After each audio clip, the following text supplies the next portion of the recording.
Imagine living in a medieval city, among rich merchants and powerful nobles, and giving up everything to become the poorest of the poor.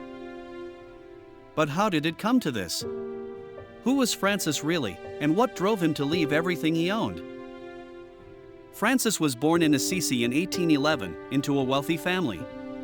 His father, Pietro Bernardone, was a rich cloth merchant, and for Francis, the future seemed already written. He would inherit the family business and continue to live in luxury. From a young age, Francis showed a rebellious and carefree nature.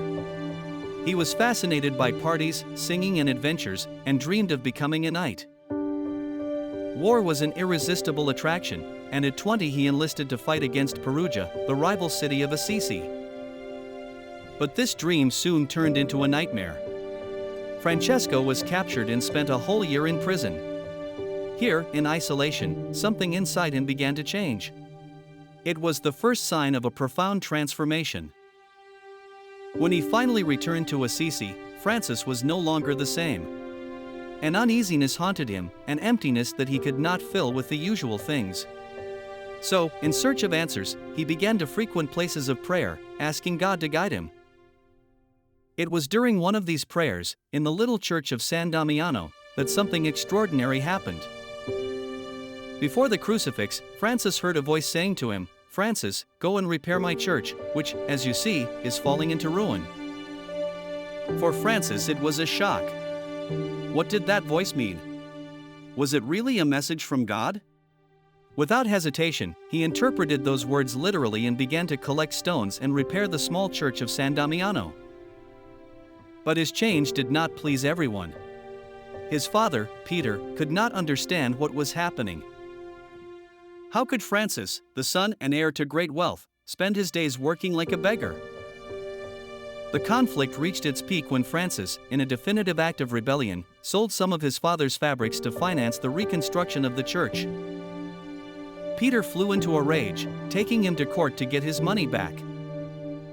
But right here, in a gesture that no one would ever have imagined, Francis took off his clothes in front of the crowd, returning them to his father and saying, "From now on I will no longer say, 'My father Peter,' but 'Our Father who art in heaven.'" Francis was officially poor, alone, but free. After this event, Francis began to live among the lepers and the poor, considering them his brothers.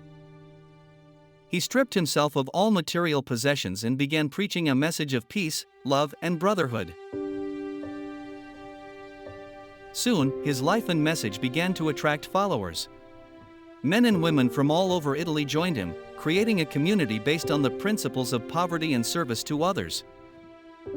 The Fraternity of the Minor Friars was born in this way, without any ambition for power or wealth. But Francis was not just a mystic.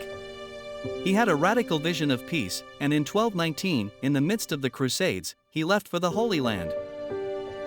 When he faced the Sultan, Francis was unarmed and spoke of faith and peace. Malik al-Kamil was so impressed by Francis' courage and sincerity that he treated him with respect and listened to his message. Although there was no formal peace agreement, the meeting marked an extraordinary moment of dialogue between two worlds in conflict. As the years passed, Francis immersed himself more and more in prayer and contemplation. And one day, while he was praying on Mount Verna, something miraculous happened. He received the stigmata, the wounds of Christ on his hands, feet, and side. It was the tangible sign of his union with Christ, but also the signal that his body was tired. The stigmata were a painful gift, which accompanied him until his death.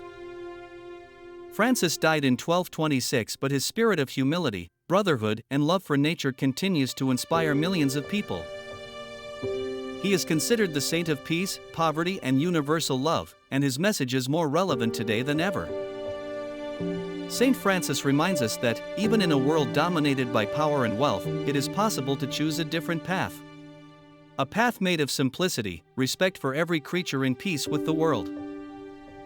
If you like this video, like it and activate the bell.